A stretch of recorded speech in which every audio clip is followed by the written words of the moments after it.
Hola, bienvenidos a mi canal Nemenlausen. Hoy voy a seguir con la segunda parte de este cuaderno de bitácora sobre la lectura de este maravilloso libro que es Los reconocimientos de William Gadis. Si bien en la primera parte hice más incidencia tal vez sobre el personaje de la tía May, en esta segunda parte que comprenderá desde las páginas, porque en estos momentos voy por la 256, pero como hay un capítulo que empieza en el 242, voy a hacer una segunda parte que vaya de la página que me quedé, de la 106 a la 242. Pues bien, como os decía, si en la primera parte hablé sobre el personaje de Tia May, y en esta segunda me gustaría hablar sobre el personaje de Wyon, que es el padre de Wyatt. Y bueno, Wyon es la figura del humanista, de la búsqueda del conocimiento en un sentido amplio, integral. Recordemos que él es reverendo, pero bueno, sus sermones no están monopolizados, por ejemplo, por la figura de Cristo, que es lo que sería lo normal, sino por otros personajes como puede ser Osiris, Krishna, Quetzalcóatl, Baco, etc. Bueno, en este aspecto el libro es brutal. No sé, imaginaros que vais a misa y el sacerdote o el reverendo, hablando sobre la Trinidad, pues os empieza a explicar cosas sobre Brahma, Vishnu, Shiva. Bueno, aquí un recuerdo de nuevo a mi admirado Calasso, ¿no? También en este apartado del libro, Wyatt decide estudiar teología y hay un momento, hay un extracto del libro en que Wyatt pregunta a su padre sobre el pelagianismo. Y creo que esta pregunta no es baladí. El libre albedrío frente a posturas más dogmáticas como la de San Agustín. Hay un libro fantástico respecto a este tema que lo escribió el filósofo Giorgio Agamben, que se titula El reino y el jardín, en el cual Agamben ejerce su papel de contemporáneo, como en la mayoría de sus libros, ¿no? Como lo hace continuamente Gadis en este maravilloso libro. Es decir, sale de la realidad actual en la que vive para acudir a la arqueología del conocimiento y así poder entender realmente lo que está ocurriendo en el presente, ¿no? El libro me está resultando fantástico. Hay una escena de cuando Wyatt le muestra a su padre la copia de la tabla del Bosco que ha hecho. A ver si la encuentro. Aquí está. Permitidme que os la lea porque está muy bien. La habitación estaba llena de bocetos, estudios, diagramas y lienzos sin terminar. Había una gran tabla vuelta hacia la pared y Wyatt, que había entrado primero, se apoyó de pronto contra ella y se quedó mirando al suelo como abrumado por una idea, algo que había sabido durante todo el tiempo pero que solo ahora se atrevía a encarar de forma consciente. ¿Qué es lo que has venido a enseñarme?, preguntó Wyon, paseando la mirada por el revoltijo de papeles. ¿Algún cuadro que has hecho? ¿Es eso? ¿Terminado? Entonces dio un paso hacia la gran tabla y Wyatt extendió los brazos como para protegerla. ¿Eh? Se detuvo Wyon. ¿Qué es? ¿Qué pasa? ¿No tienes algo que enseñarme? Sí, pero yo lo he hecho, pero aquí está. Los ojos de Wyatt habían estado asaeteando el suelo de un lado a otro, y entonces se inclinó bruscamente y cogió un papel. Sí, aquí está, dijo tendiéndolo. ¿Ves? Esto es lo que he estado haciendo. Tendió el papel con una expresión vacía en la cara que se fundió en una súplica desesperada cuando alzó la vista hacia su padre. ¿Esto? ¿Todas estas líneas?, dijo Wyon cogiéndolo. Sí, son estudios de perspectiva. Ya veo, todas estas líneas juntándose aquí en un punto. Sí, murmuró Wyatt, retrocediendo de nuevo hacia la tabla. El punto de fuga. Eso se llama punto de fuga. Miraba a su padre con ojos desorbitados, pero los apartó rápidamente cuando Wyon alzó la vista y se quedó allí, esperando, temblando de pies a cabeza, hasta que su padre salió de la habitación. Ni siquiera entonces se movió, sino que esperó hasta oír sus fuertes pisadas al pie de las escaleras. Entonces se volvió bruscamente hacia la tabla, la apartó de la pared y se quedó mirando con una nueva expresión en la cara la copia terminada de la tabla del Bosco. Aquella noche, durante la cena, ambos estudiaron su plato con un interés más ostentoso que del acostumbrado, nerviosamente pendientes el uno del otro, pero callados hasta que Wyon llamó a Janet para que le abriera una botella de vino. Parecía dispuesto a pasar toda la bailada sentado ante aquel oscuro jerez oloroso, iniciando frases y dejándolas sin acabar, alzando la mirada hacia su hijo con el gesto furtivo de un conspirador o más bien de alguien implicado en una conspiración de la que nadie se ha confesado partícipe. Durante un instante se encontraron sus ojos sin parpadear. Luego Wyon apartó los suyos y empezó a contar de nuevo el fino engaño del viejo noble italiano, el conde di Brescia, mirando mientras hablaba hacia la tabla de la mesa de los 7 pecados capitales bajo la ventana del fondo, sin que una sola sombra en sus rasgos sugiriese que supiera que estaba mirando una impostura, o que se acordara de los meticulosos dibujos enmohecidos que había encontrado envueltos en periódicos enterrados detrás de la cochera, aquella noche del solsticio de verano de años antes. Bueno, esas páginas son brutales, es decir,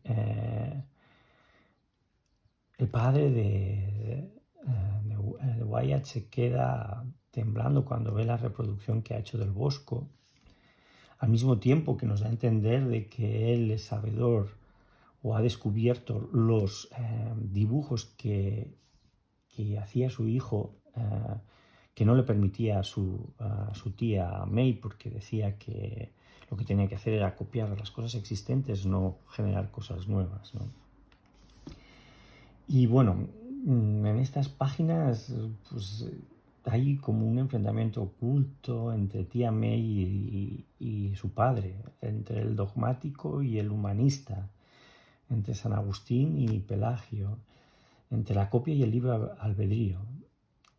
También la relación entre Wyatt y Wyon es una relación especial, aparentemente distante a la hora de comunicar sus sentimientos, y todo esto yo creo que está muy bien plasmado, reflejado, o así lo veo yo o lo imagino yo en estas páginas.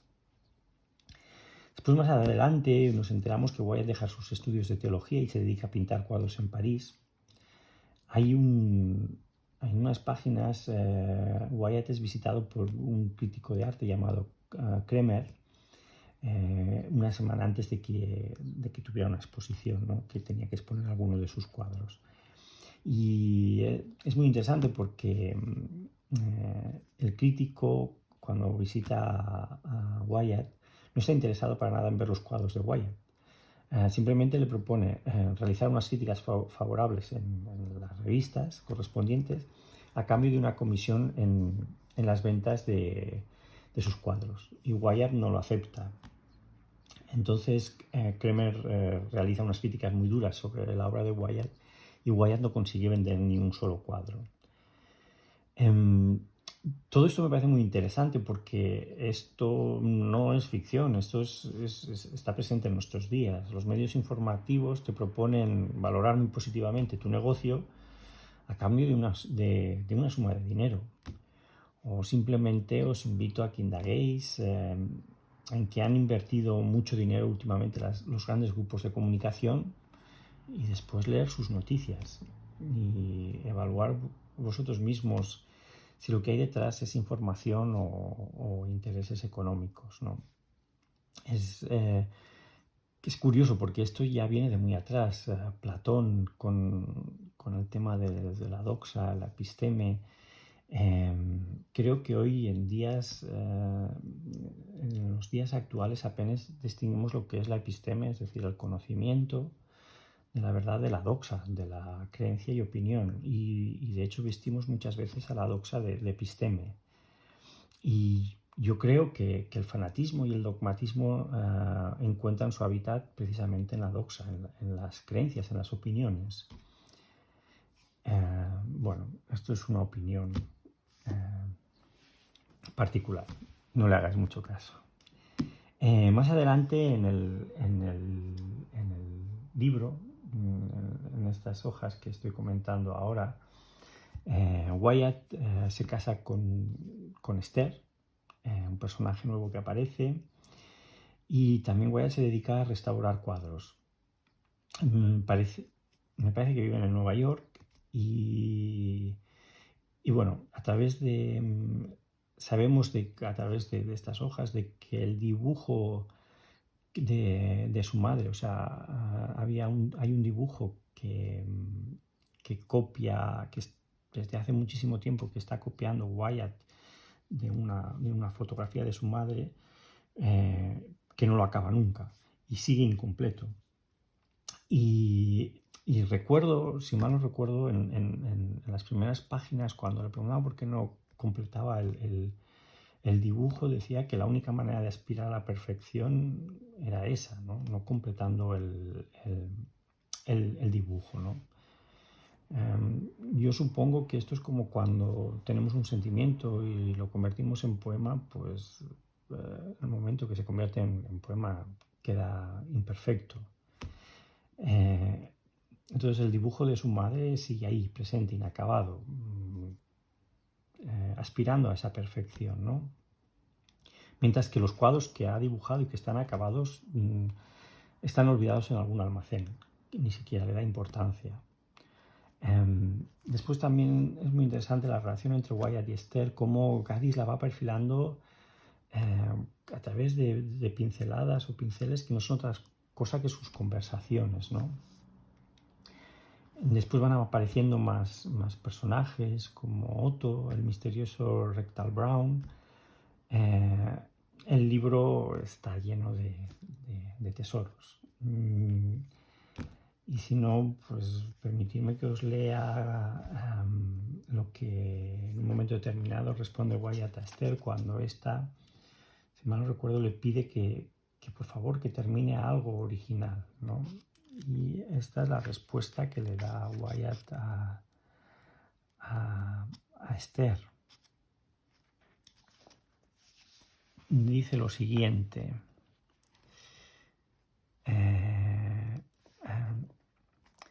Esa enfermedad romántica, la originalidad. Vemos por todas partes a nuestro alrededor la originalidad de idiotas incompetentes. No saben dibujar nada, no saben pintar nada. Y precisamente por eso la porquería que hacen es original. Quien quería ser original hace apenas 200 años, ser original era admitir que no podías hacer una cosa de la manera adecuada, por lo que solo podías hacerla a tu manera. Cuando pintas no tratas de ser original, solo piensas en tu trabajo, en cómo hacerlo mejor, y por eso copias a los maestros, solo a los maestros, pues con cada copia de una copia la forma degenera. No inventas formas, las conoces. Auswendig wissen, sí, de memoria. Es fascinante, está fascinante porque no deja de ser sorprendente, ¿no? Cómo enfoca la originalidad en este texto el autor William Gadis, ¿no?